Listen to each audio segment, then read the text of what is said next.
त्रेता युग में परमेश्वर आए। त्रेता युग में परमेश्वर आए। मुनिंद्र नाम था परमेश्वर का। ऋषि मुनिंद्र कहा करते थे। एक नल और नील नाम के आपस में मौसी के बेटे थे। दोनों का बहुत ही अच्छा आपस में प्रेम था। मानसिक परेशानी और शारीरिक कष्ट उनको 3 ताप के अंतर्गत बना हुआ था। कर्म संस्कार उनका इतना था कि उनको आजीवन उस कष्ट को भोगना था। अपने कष्ट निवारण के लिए ऋषियों के पास, महर्षियों के पास, सभी जंतर मंतर करने वालों के पास वो दोनों के दोनों जा चुके थे, परंतु कोई समाधान नहीं मिला। सारे जंतर मंत्र करने के उपरांत भी उनको लाभ नहीं हुआ। तो सभी ऋषियों ने ये कहा, बेटा ये तुम्हारे प्रारब्ध का भोग है, तुम्हारे संस्कार में लिखा हुआ, ये तुम्हें भोगना ही पड़ेगा। अब उन संतों की इस विचार को सुनकर भी उनके मन में ये आस्था फिर भी थी, कोई संत ऋषि मिलेगा, कोई संत मिलेगा जो हमारा कष्ट निवारण कर देगा। पुण्यात्मा, यही हमारे अंदर आज भी है। बेशक हमें यह ज्ञान मिलता था कि जैसा कर्म किया प्राणी को भोगना ही पड़ेगा, फिर भी हम उसके अपने दुख के निवारण के लिए कोई झाड़ा लुवाने वालों के पास, कित पामिष्टों के पास या किसी जंतर मंत्र करने वाले सियाने और बौड़ों के पास हम घूमते ही रहते थे, क्योंकि हमें पता था कि परमात्मा एक ऐसी शक्ति भी है जो दुखों का अंत कर देती है। तो अब वो भी धारणा आत्मा में पहले से विद्यमान है। तो ऐसे वो फिर भी तलाश कर रहे थे। एक दिन परमेश्वर के चरणों में पहुंचे और दोनों ने प्रणाम किया, चरणों में शीश रखा। प्रभु ने मुनिंद्र रूप में आए पूर्ण ब्रह्म ने दोनों के शीश पर एक एक हाथ रखा। ज्यों ही उन्होंने हाथ रखा, प्रभु ने उन दोनों नल और नील का वो कष्ट छू मंत्र हो गया। ऐसा शरीर हो गया जैसे कष्ट कभी था ही नहीं। दोनों के दोनों ने चरण पकड़ दिए। हे परमात्मा, आप कहाँ छुपे थे? हे ऋषि जी, आप कहाँ थे मेरे मालिक? हम तो 20 वर्ष से इस कष्ट को भोग रहे थे। सभी ऋषियों ने, महर्षियों ने ये कह दिया था कि तुम्हारा ये मृत्यु के साथ ही समाप्त होगा और कोई विकल्प नहीं है। तब परमात्मा बताते हैं, तुम कौन राम का जपते जापम, तात कटे ना तीनों तापम। तुम किन भगवानों की भक्ति करते हो जिससे तुम्हारे 3 ताप भी विनाश नहीं हो सकते? ये तुम्हारा 3 ताप के अंतर्गत के कारण, 3 ताप यानी जैसे पिछले जन्म में तुम्हें कोई गलती की थी, किसी देव ने तुम्हें श्राप दे रखा था, अब तुम्हारे प्रारब्ध में ये लिखा गया था। ये पूर्ण संत के बिना ये समाप्त नहीं हो सकता, पूर्ण परमात्मा के उपासक बिना। अब अपने आप को गुप्त करके परमात्मा वहां कह रहे हैं कि मैं उसी का नुमाइंदा बनकर आया हूं। अब जब दुख दूर हो गया तो कुछ भी कहे वही मानना होगा कि हाँ प्रभु, हाँ प्रभु, बिल्कुल सही मेरे दाता, इस संसार पर कोई संत नहीं है, कोई ऋषि नहीं है, आप पूर्ण ब्रह्म हो, आप सर्वशक्तिमान हो। कहा, बेटा ये तो एक फर्स्ट एड की है तुम्हारी, अभी तो ना जाने कितने कष्ट और तुम्हारे जीवन में है।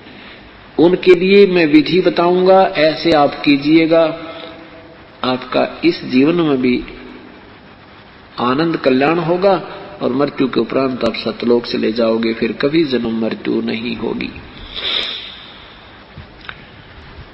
अब तो कहना ही क्या था, दोनों ने उपदेश ले लिया और कहा, बेटा यहाँ सेवा करना,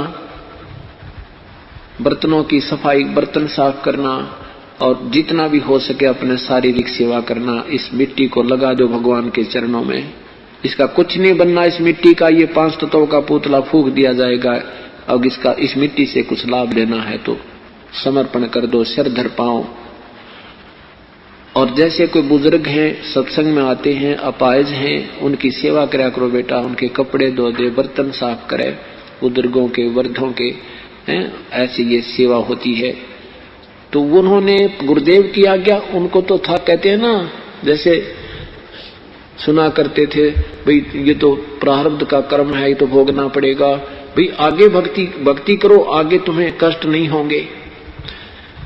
तो परमात्मा परमेश्वर हमें ये ज्ञान देते हैं जैसे किसी के पैर में कांटा लगा हो और कांटा निकले नहीं, कोई कहे कांटा तो निकलेगा नहीं, जूता पहन ले आगे कांटे नहीं लगेंगे, तो जूता कांटा लगे पैर में जूता पहना नहीं जा सकता।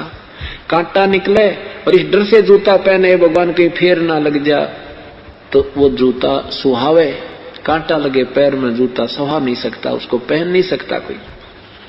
तो परमात्मा ने वो कांटा निकाला और कहा बेटा अगर आगे गलती कर दोगे तो तुम्हें ये भयंकर कष्ट फिर भी हो सकता है। इस डर से फिर राम नाम का जूता मर्यादावत पहन लिया। जो गुरुदेव ने आदेश दिया था ऐसे सेवा करनी दोनों ने शुरू कर दी बहुत प्यार से। कोई नो के ना भी धो लूंगा मैं, इतना वृद्ध नहीं हूं, तो भी उससे हाथ जोड़कर नहीं हम सेवा कर देंगे, हम तो आपके बच्चे हैं, ऐसे ले जाएं। और वो थे इतने मोटे दिमाग के, क्योंकि कंटिन्यूस ज्यादा दर्द दुख रहने से दिमाग में उनके माइंड में ऐसा कुछ मोटापन सा हो गया था, भोले भाले से हो गए थे वे। तो दिन में सत्संग सुनते, फिर उसके बाद सत्संग के बाद सेवा करने के लिए दरियाओं के पास बर्तन ले जाते, साफ करने के लिए कपड़े ले जाते उन रोगियों के और वृद्धों के भक्तों के। और वहां पहले साबुन तो थे नहीं, पहले पानी में भिगोया करते थे काफी समय ताकि वो मैल छोड़ दे, पात्रों को भी, बर्तनों को भी, कपड़ों को भी। तो ऐसे वो दरिया के किनारे पर जाकर के थोड़ा पानी जहां होता था वहां बर्तन उनको डबो देते थे, भिगो देते थे, बर्तनों को भी, कपड़ों को भी, और बैठ जाते वृक्ष के नीचे और सत्संग में सुने हुई बातों पर विचार विमर्श करते थे। आज सतगुरुदेव ने ऐसे बताया, ओहो बिल्कुल ऐसा ज्ञान तो भाई कहीं सुना नहीं नील। अरे भाई ज्ञान क्या, हम कितने दुखी थे, देख प्रभु ने हाथ रखा था और हम समझते हो गए। याद आते हैं वो दिन तो सबकी आती हैं, अभी डर लगता है भगवान, ऐसा भयंकर पीड़ा थी अपने को, हम कहाँ चैन से बैठ सकते थे, सारा दिन सारी रात कराहते रहते थे।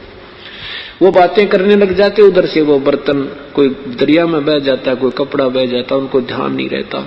शेष बचे कपड़ों और बर्तनों को धो धा के वो यूं का त्यों साफ करके और वहां टांग देते, छांट लो अपना अपना।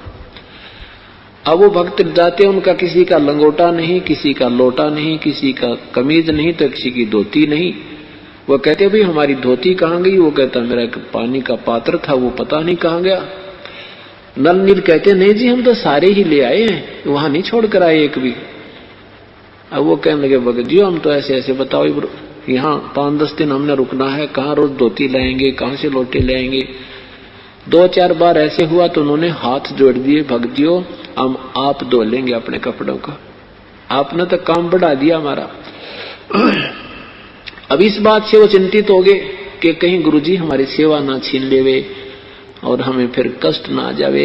उनसे हाथ जोड़ें, पैर पकड़ें, आगे से नहीं हम एक भी बर्तन खूने देंगे, अच्छी तरह लाया करेंगे। फिर वही क्रिया होगी।